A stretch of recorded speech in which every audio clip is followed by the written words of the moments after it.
So, let's talk about this a little bit. The Icon Award winner is a man born in Los Angeles, California, 1911, who was subsequently interned in a U.S. concentration camp during World War II because he looked like an immigrant.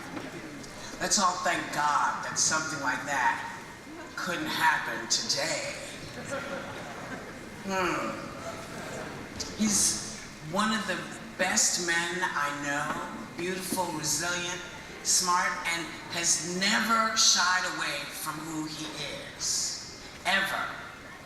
He has brought young people into history because this is a man who could have shied away and said, I don't never need to let anybody know, but he didn't. And when he stood up proud, when I tell you people's heads exploded, it was one of the greatest moments in time because they weren't expecting it. They weren't expecting him. When George Takei said, I am a proud gay man, and I'm telling all of you, I'm telling everybody, it's the one person that was missing from the Starship Enterprise, but not anymore. At a time when social and political unrest in the 60s and the U.S. was fighting for basic civil rights, he was part of a crew that came to present the utopian vision of Earth, one that was diverse, peaceful, and unified. Now, understand this is 50 years before the USA voted in the man that's in now.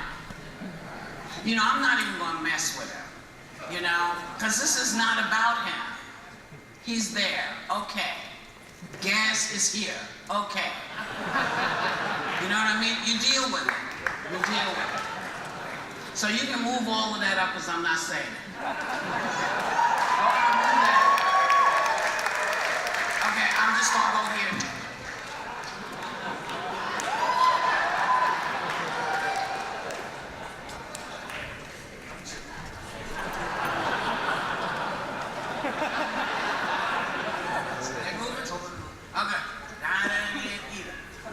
In his later years, an award winner came out in protest of then California Governor Arnold Schwarzenegger's dumbass vetoing of the same-sex marriage.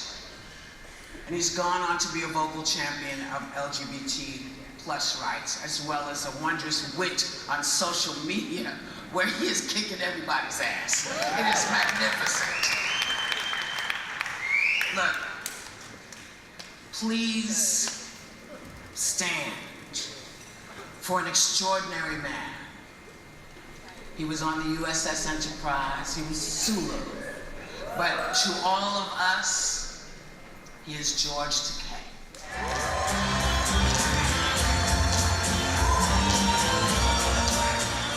This is so surreal. Here we are. She's an icon. We are Americans in London. And to receive this Icon Award from an American icon here in London is just unbelievable. But I can claim a English relationship from the time of my birth. Because when I was born in 1937, I was born to an Anglophile. My father loved everything English. He knew all the kings and queens of England and who begat whom. And in 1937, you crowned a new king named George VI. And hence my name. So from birth, I've been connected to England. And when I graduated from UCLA, the University of California at Los Angeles, as a theater arts student, I was expecting a nice present when I graduated, maybe at best a lovely dinner at a fancy restaurant. But my parents gave me something totally unexpected. It was more education. But What an extraordinary, unique gift. It was a summer session at the Shakespeare Institute at Stratford-upon-Avon, Shakespeare's birthplace and the home of the Royal Shakespeare Company. I mean, I was over the moon on that. And so I have a legitimate claim to being made an icon in England.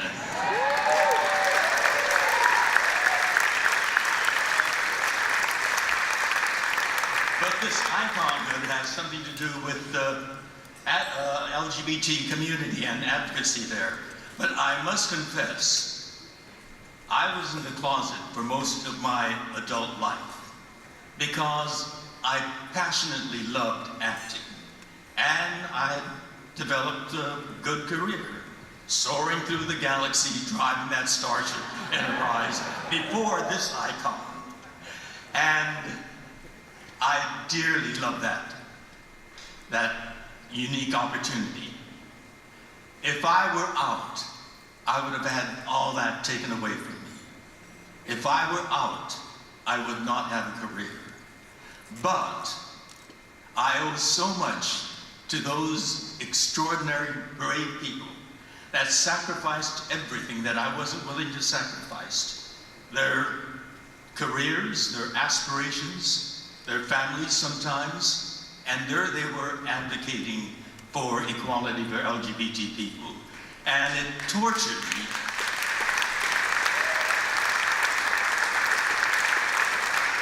It is very difficult, it's painful to be closeted, especially when the plague hit and friends suddenly became sick and started losing weight drastically. And they were gone. And there I was, and by this time I was together with Brad, but not participating. I mean, I was vocal on all the other social justice issues at that time. I was involved in the civil rights movement, speaking and singing at every civil rights rally, at one with marching with Dr. Martin Luther King.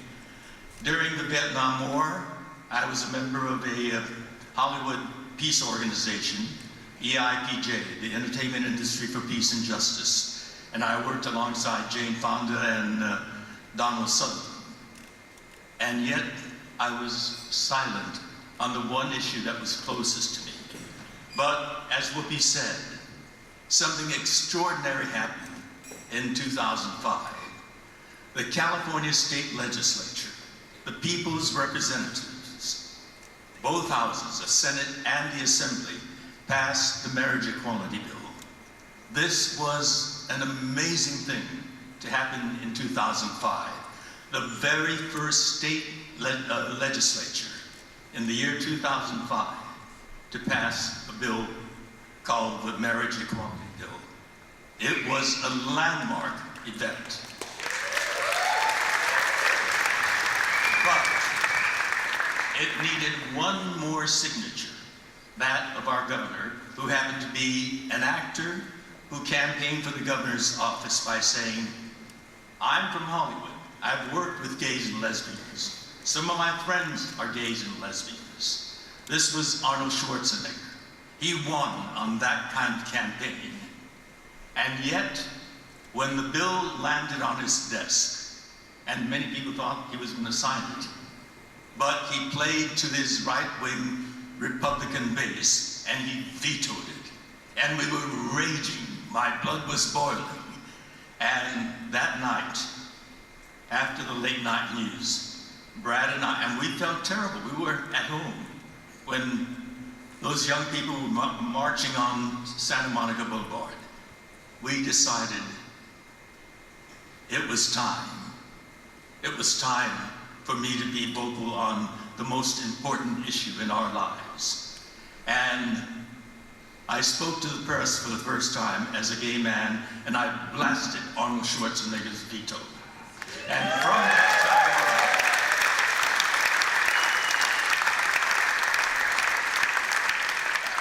on, we have been audible, loudly, and visible ubiquitously.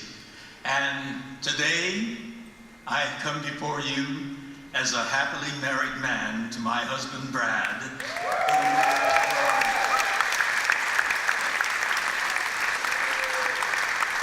We are partners in life, and just 3 weeks ago, on September 14th, we celebrated our 10th wedding anniversary. But we've actually been together for 32 years. We're all a married couple. And to receive this Icon Award in London, my favorite city, from an American icon. She's a global icon.